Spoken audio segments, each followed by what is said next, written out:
কিভাবে ব্লুটুথ কাজ করে। যেহেতু আমাদের বিশ্ব ক্রমবর্ধমানভাবে সংযুক্ত হয়েছে, আমরা আমাদের বন্ধু এবং পরিবারের সাথে যোগাযোগ রাখতে সাহায্য করার জন্য অনেক প্রযুক্তি গ্রহণ করেছি। সবচেয়ে জনপ্রিয় একটি হলো ব্লুটুথ প্রযুক্তি, যা আমরা প্রতিদিন ব্যবহার করি। এমন অনেক ডিভাইস পাওয়া যায়। ওয়্যারলেস প্রযুক্তি আমাদের কম্পিউটারে মাউস এবং কিবোর্ডকে সংযুক্ত করে। এটি আমাদের সকালের যাতায়াতের সময় সর্বশেষ পডকাস্টগুলি ধরার জন্য আমাদের ফোনগুলিকে আমাদের গাড়িগুলির সাথে সংযুক্ত করে, এবং এটি আমাদের স্মার্ট ওয়াচ এবং কার্যকলাপ ট্র্যাকারগুলিকে আমাদের স্মার্টফোনগুলির সাথে সংযুক্ত করে। কোনো শারীরিক সংযোগের প্রয়োজন ছাড়াই Bluetooth specially interest group SIG hardware নির্মাতারা নতুন ডিভাইস তৈরি করার সময় ব্যবহার করার জন্য বেতার প্রযুক্তির মান তৈরি করে। প্রযুক্তির বিকাশের সাথে সাথে বেতার যোগাযোগ প্রযুক্তিও তা করে।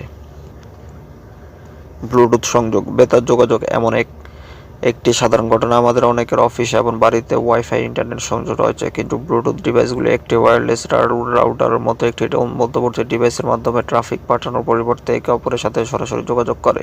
এটি জীবনকে খুব সুবিধাজনক করে তোলে এবং শক্তি ব্যবহার অত্যন্ত কম রাখে, ব্যাটারির আয়ু উন্নত করে। ব্লুটুথ ডিভাইসগুলো 2400 গিগাহার্টজ এবং 2483.5 গিগাহার্টজ এর মধ্যে একটি ফ্রিকোয়েন্সি ব্যান্ডে কম পাওয়ার রেডিও তরঙ্গ ব্যবহার করে যোগাযোগ করে। 2020 সালের হিসাবে দুটি ধরনের ব্লুটুথ প্রযুক্তি রয়েছে: ব্লুটুথ লো এনার্জি এলওই এবং ব্লুটুথ ক্লাসিক, আর আনুষ্ঠানিকভাবে ব্লুটুথ বেসিক রেট অথবা এনহ্যান্সড ডেটা রেট বা বিআর অথবা ইটিআর নামে পরিচিত। উভয়ই একই ফ্রিকোয়েন্সি ব্যান্ড ব্যবহার করে কাজ করে, তবে ব্লুটুথ এলওই এখন পর্যন্ত সবচেয়ে জনপ্রিয় বিকল্প। এটি পরিচালনা করার জন্য অনেক কম শক্তির প্রয়োজন এবং দুটি ডিভাইসের মধ্যে পয়েন্ট টু পয়েন্ট সংযোগের মাধ্যমে যোগাযোগের অনুমতি দেওয়ার পাশাপাশি সম্প্রচার বা জাল নেটওয়ার্কের জন্য ব্যবহার করা যেতে পারে।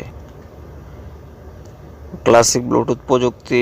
ব্লুটুথ এলই 1 এমবিএস বা 2 এমবিএস এর তুলনায় 3 এমবিএস এর চেয়ে সামান্য বেশি ডেটা রেট সরবরাহ করতে পারে, তবে পয়েন্ট টু পয়েন্ট সংযোগ ব্যবহার করে দুটি ডিভাইসের মধ্যে সরাসরি যোগাযোগের জন্য ব্যবহার করা যেতে পারে। দুই ধরনের ব্লুটুথ প্রযুক্তির প্রতিটির বিশেষ শক্তি রয়েছে এবং নির্মাতারা তাদের পণ্যের চাহিদার সাথে সবচেয়ে ভালো মানানসই সংস্কার গ্রহণ করে। কেন এটাকে ব্লুটুথ বলা হয়? হারাল্ড ব্লুটুথ 900 এর দশকের শেষের দিকে ডেনমার্কের রাজা ছিলেন। তিনি ডেনমার্ক এবং নরওয়ে অংশকে একক রাজ্যে একত্রিত করতে সক্ষম হন।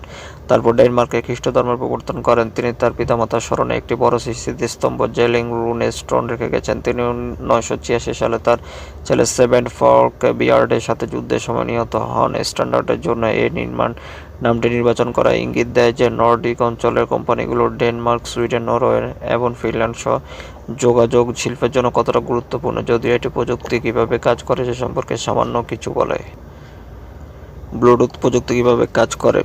ব্লুটুথ বিআর ইডিআর ডিভাইসগুলিকে সর্বদা পেয়ার করতে হবে এবং এই পদ্ধতির ফলে দুটি ডিভাইসের প্রত্যেকটা অন্যকে বিশ্বাস করে এবং এনক্রিপশন ব্যবহার করে নিরাপদ উপায়ে ডেটা বিনিময় করতে সক্ষম হয়।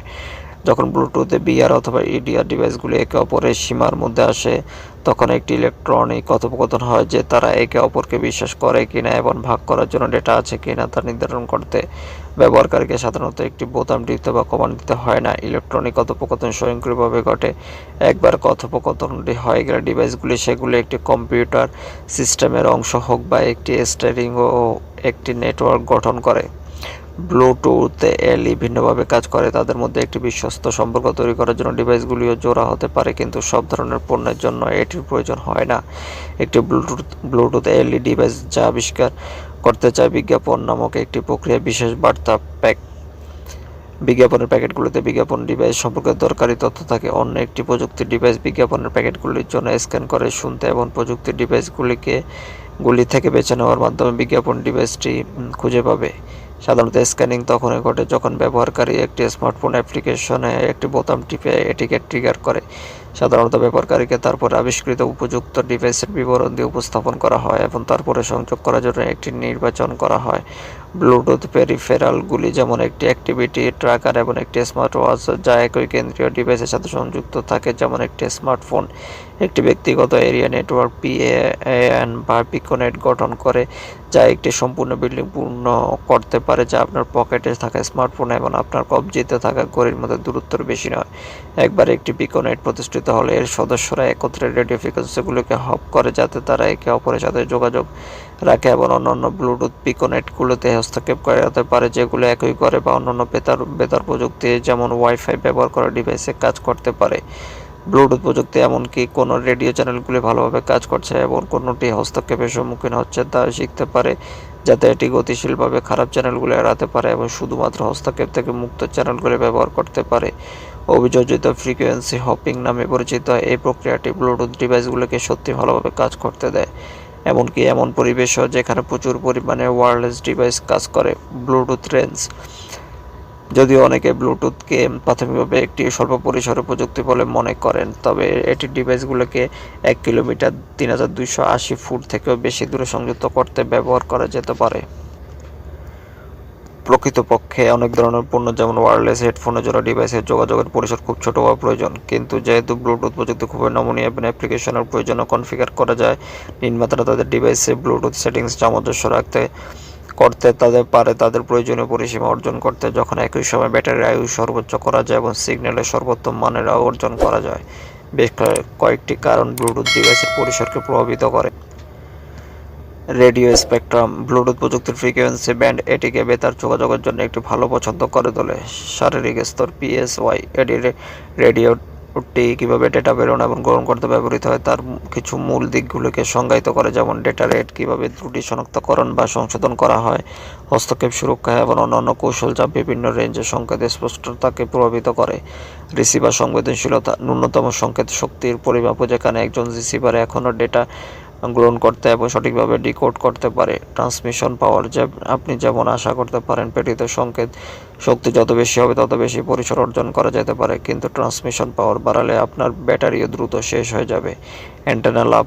মূলত এটি ট্রান্সমিটার থেকে বৈদ্যুতিক সংকেতগুলোকে রেডিও তরঙ্গে পরিবর্তন করছে এবং আবার রিসিভিং প্রান্তে ফিরে আসছে।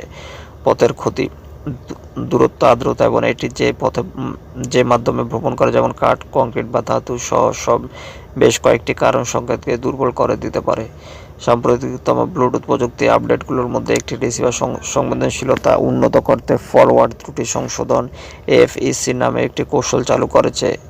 এফইসি ডেটার ত্রুটিগুলো সংশোধন করে যা প্রাপ্তি শেষে শনাক্ত করা হয় এবং আরও ট্রান্সমিশন পাওয়ার ব্যবহার না করে একটি ডিভাইসের কার্যকর পরিসীমা 4 বা তার চেয়ে বেশি বার উন্নত করে। এর অর্থ হলো একটি ডিভাইস সফলভাবে ডেটা গ্রহণ করতে পারে যখন এটি ট্রান্সমিটার থেকে অনেক বেশি পরিসরে থাকে, যেখানে সংকেতটি অনেক দুর্বল হয়।